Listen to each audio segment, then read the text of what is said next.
Hello and welcome to your in-depth weekly horoscope for week commencing the 9th of January for the Sun or the Ascendant. Thank you so much for joining me. As ever, I'm going to give you some broad strands to look out for that we can all relate to collectively, but please stay with me. I will then dive deep to give you, in forensic detail, all the ins and outs of each of the zodiac signs. Now, if you're new to my channel, thank you so much for joining me for this first time. If you'd care to subscribe, I'd be really grateful. Please click or tap on the bell notification symbol. If you're a returning viewer, thank you so much for joining me again. If you would like to know what the year ahead holds for you based on your individual astrology as opposed to this zodiac forecast, if you do give me 3 pieces of your personal birth data of time, date and place of birth, my 12-month forecast, and in my special package your life roadmap report at 30% off can give you searing insights in how to manage that period, but also get deeper understandings of some of the patterns that have played out in your life over a long period of time. Now, within that, I'm also giving free zodiac forecast, a Chinese and Indian forecast for the whole of 2023. Please see the link below. Now, in terms of the astrology, Venus is forging a quite beautiful link with Mars, but they're both in air signs. So Venus in Aquarius can be a bit more detached. It also can see some unusual relationship scenarios. But Mars, of course, has been retracing its steps in the sign of Gemini, also Aries, since the 30th of October and moved into that part of the zodiac on the 20th of August. So the fact that they're collaborating so well is really lovely.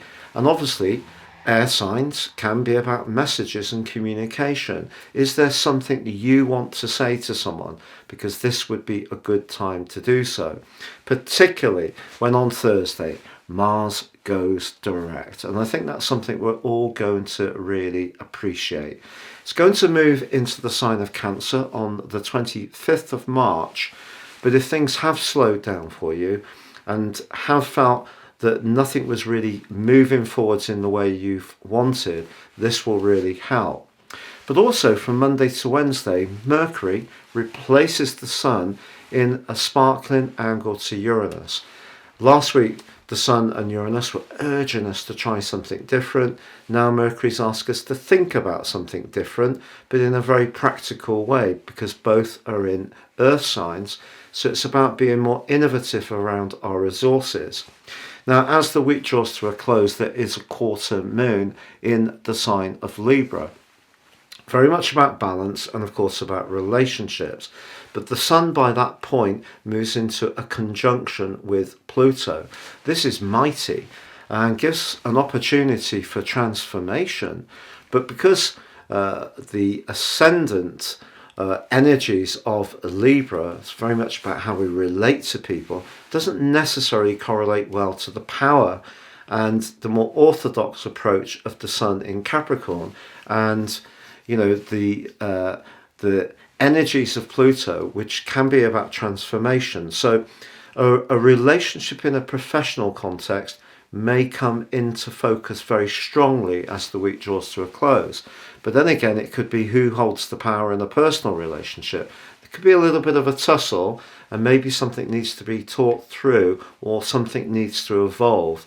With Pluto, if we use power wisely, it can be for the greater good. It's fine. If we're using it for more nefarious reasons to try and maintain our dominance over a situation, such as a relationship, then that could cause some issues as this week draws to a close. Hi Capricorn, your week commencing the 9th of January forecast is going to see your energy really get an uplift this week. Not least, of course, because Mars goes direct in the 6th house of health. If you have gone through a period of time where almost as if the energy around you, that people you're connecting to, have had a much greater impact on you than you can perhaps recall in the past, This is because for the whole of October, November, and the first week of December, Neptune, the planet that can drain and distort, was in a square with Mars, and of course Mars has been in retrograde. So now that's melted away and Mars goes direct, forges a great link with your Venus. The energy that you're going to give out this week, from Thursday particularly, is really going to speed up. There's a greater sparkle about you.